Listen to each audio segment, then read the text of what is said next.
Mbona unaua wasichana? Mbona unaua wanawake? Because inaanza hapo. Kama hakuna muuaji, hakuna kifo. Ama ni aje? Kama hakuna polisi anapiga risasi, hakuna jenzi amekufa. Ama ni aje? Lazima ukuwe na mwenye anaua, ndio ukuwe na mwenye ameuliwa. Why do you find it so comfortable as a man to kill a woman? Does your conscience not prick you? Au kai hivi usikie hii kitu nataka kufanya ni baya? Kama kuiba unajua ni vibaya na umejikanya, sembuse kuua. In fact, sielewi mtu ako na roho ya kuua anatoa wapi hiyo roho? Killing someone is so hard unless ushaiua tena. Unaweza kasirika na mtu sahi useme wewe tutaona kama utafika jioni.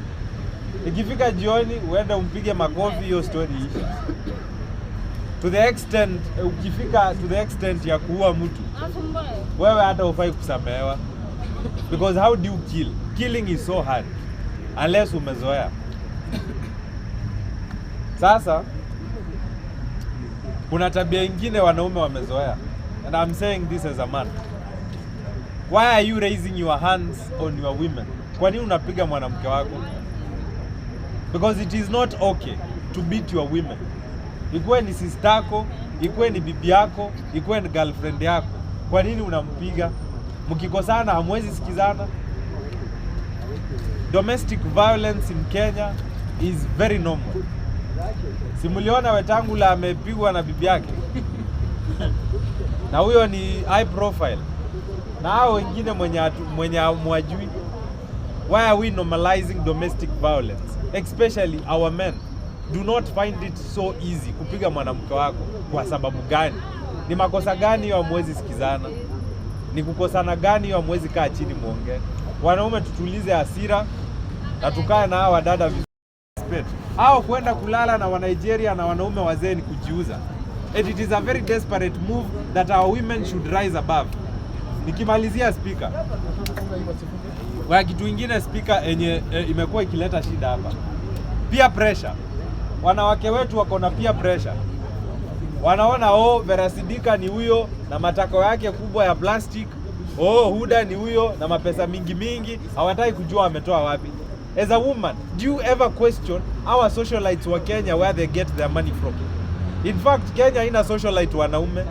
Mimi sijajua mmoja, labda mniambie. Kwa nini Kenya imejaa tu socialite wanawake? Kwani wanaume hawezi kuwa socialite?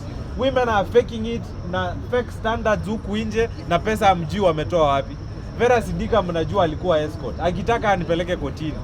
Wenye mnajua mambo ya escort, mnajua mambo inafanyika hapa Lavington na Kileleshwa.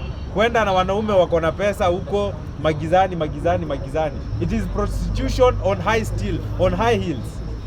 Hiyo nao lazima tuambiane ukweli. Uda Monroe is celebrated today in Kenya as a woman who has made it. Made it how? Amuulizangi hizi maswali. Wewe msichana unasetiwa standard na Uda Monroe, mtu mwenye amejiuza hadi amefika 40 bado anajiuza. Hana hata mtoto na hajachoka kujiuza. Wewe kama msichana unapewa pressure, hii najua itakera wengi. Mnapewa pressure na Akodhea aje? Akodhea atawapea aje pressure na mnajua biashara amefanya ndio afike hapo? Akodhea ameolewa na wanaume wangapi wazungu? Anaendea huyu, mbona haolewagi na